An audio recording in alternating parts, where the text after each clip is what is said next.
Hey guys, it's Drew. I've tried to make this requested video for about 3 hours now, so hopefully this will work. As you can tell by the title, it's going to be about the Earth Magic Oracle in regards to dreaming. So I'm going to try and keep this at bare minimum if possible so that I can get this video up for you guys as requested. So one of the main reasons that I really love working with this deck in terms of using it for dream work and astral work is that um, we often forget that the land and the ecosystem, environment, and really just the physical aspects of the dream and the dream landscape when we come back to, you know, waking up in reality. Because a lot of the time we're looking for messages or symbols or um, waiting for some guide or being. I'm not saying that we all do that, but I think it is a topic that we don't always discuss when it comes to dream work, and it's one of the reasons why I love this deck, because the bulk of the deck is it features like elements of the land, and they're just as important in the physical as they are in the astral. So I'm going to show you a few so you can get an idea of what I'm talking about when I say elements of the land and how often they do show up in our dreams and how important they are to bring back to our physical life. So for example, the forest, the mountain, wind,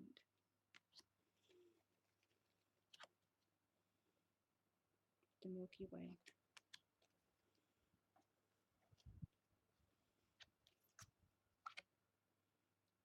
and waterfalls. And there's a whole lot more.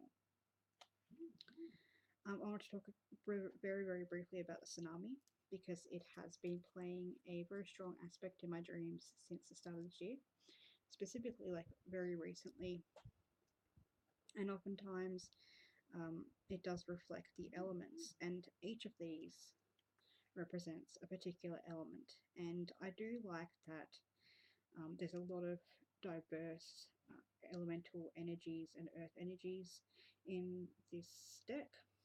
But there isn't exactly a specific like fire, earth, air, and water, although there is a fire card.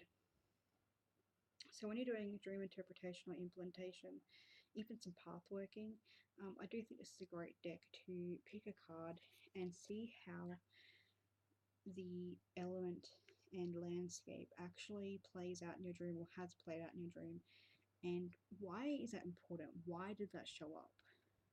What is it relating to? How did it affect your time in the dreamscape, and how does it affect your time in the physical? This deck also works with some of the equinoxes and solar energies, sorry, solstices. So you can definitely implement those in your dream working practice for milestones. Likewise, the full moon and the new moon. I just saw those backwards. Fantastic ritual cards and markers for times in your path journey. I also feel that they have some themes and some things that you can explore, like greater journeys that you can explore, or aspects that often do come up in the dreamscape. For example, DNA and karma, so family history, things of that nature. Dream time and creation, so creation, myths, lords, legends, stories, narratives. You can really work with that card for that. Ceremonies that take place in dreamscape and out of it to induce dreams, to work with themes of dreams, and definitely to bring those into the dreamscape. I have had a few experiences where I have had ritual type I guess ritual type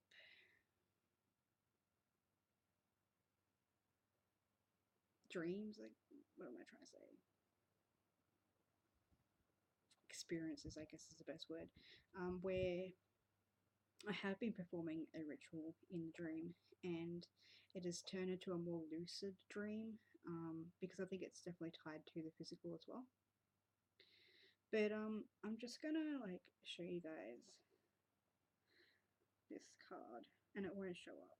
But if you have this deck, it seriously looks like there's a boob in a basket. Seriously, guys.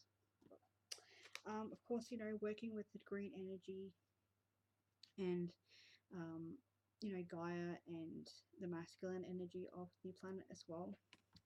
So you can get a general gist of what you can really explore within the dreamscape with these decks as well. Like shamanism power,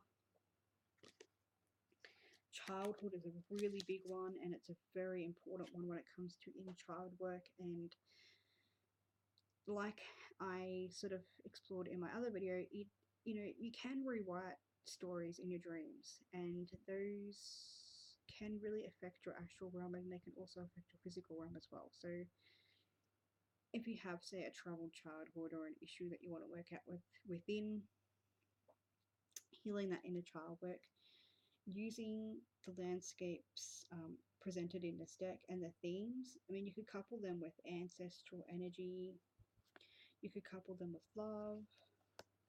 There's a lot of options to mix and match these cards to work on particular themes and very core energies, I think, that we all experience as human beings.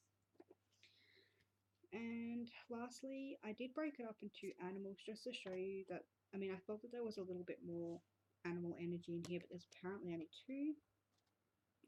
We've got some of the typical eagle and wolf. I only say typical because they're primarily used in a lot of decks, whereas the dragonfly and the whale are not.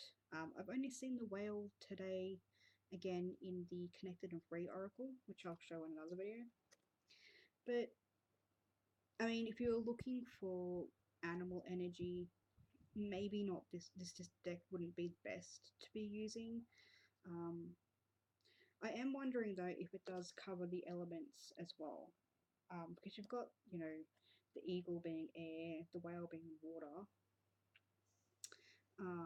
The dragonfly could be considered creative, and the wolf could be the swords element. I mean, you could sort of play with that. I haven't really had a chance to do that myself, but I might. And lastly, they have sort of three cards that I feel really bring in the indigenous, cultural, storytelling, dream time, movement, and shamanic essence of what you can bring into your dream work. So, fire, music, and dance. And these are very important elements, especially in Australian Indigenous culture and history, in terms of magic and ritual and working with the land and working with Dreamtime. These are very pivotal aspects. These conjure up the dreams, these work with the dreams, these create community as well. So I do appreciate that there is a couple of these cards that really do invoke the creativity aspect of as well. So I think that for this deck, it's actually a really fantastic overarching deck that you can really look at certain aspects of your dreamscape and, like I said, combine them. And I do actually think these are really great for path working. I also think they're really great for short form writing. So if you're wanting to be inspired, for example, say there's lightning in your dream, and you really want to work with the archetype and the energy of lightning and power, you could write an actual scene or journal about it and what power means to you, and sort of invoke that again in your dream and see how that power shifts or it is used, what it's connected to. And in terms of like creating fiction, there's so much you can do with the land. I love reading stories about characters that definitely use the land or are influenced by elements of the land. So, for example, say this is a very obvious example for Japanese thunder gods and goddesses. And as you can see, there's a lot of elemental energy here because there's the air, there's the water, there's the earth, as in like, you know, Terra and Gaia, and then there's a fire energy as well, and just what makes up that power. You know, and you can ask yourself, where is that power being drained, or where is that power being given in my dreamscape as well? So I do love this deck, and I've never broken it apart like that and actually had a really good look at it. I have used this for a very long time. I believe I have had it for a year or two now, but it just sort of occurred to me that after having a very land and architectural heavy dreamscape lately, that, you know, much like when we're writing stories, if you're a writer, it's really important to have a good understanding of the landscape and how it applies to your world. Because world building is a really, really, really important element no matter what you're writing. And it's the same with, you know, creating the dreamscape, walking within it. Same with astral traveling as well, when we're going to different places that we've never been before or places that we have been and exploring certain aspects of it. Like the scenery, the location, the environment, the ecosystem, that's all a very, very important part that holds us there and grounds us there. So I definitely think it is a very grounding deck, and it does bring you back to being grounded with, like, especially if you've had like a very intense dream and maybe you're not ready to decode the messages from your guides. Maybe you're not ready to look at the symbols yet, or, you know, there's a lot to digest and you want to start somewhere small. I think one of the best places to start is your surroundings and sort of trying to recapture that and recreate that so you can understand why you're there and why your subconscious mind put you there and what influenced it as well. So I hope you enjoyed this video. I know it's a little bit soft and quiet and a bit, I guess, harsh, but I do definitely live in a shower, so I have to be kind of quiet, and also I tried to make this video a few times, so try to be succinct. So yeah, I would love to hear your thoughts on this deck if you do use it, and if I've helped you to maybe think about the ways that you could use it in a different light or a different perspective. If you have any tips or recommendations for working with this deck in terms of dream work, I would love to hear them, because it's always fun to see how other people use decks and if they do use them for that. But just as a dream deck, it's fabulous. I definitely think it's a staple in my work, and it can be a staple in yours too. So thank you guys for watching, and I love you all. Bye.